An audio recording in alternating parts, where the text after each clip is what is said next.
I've got 3 children. I'm a bit more grown up. Coxie just doesn't seem to quite fit anymore.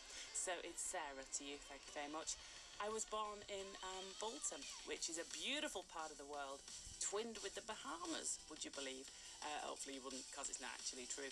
But it's lovely, loads of families still up there. I do pop up the odd time, whiz up there in the private jet, see all the regular folk, and then come back to my mansion that doesn't actually exist. So yeah, lovely place.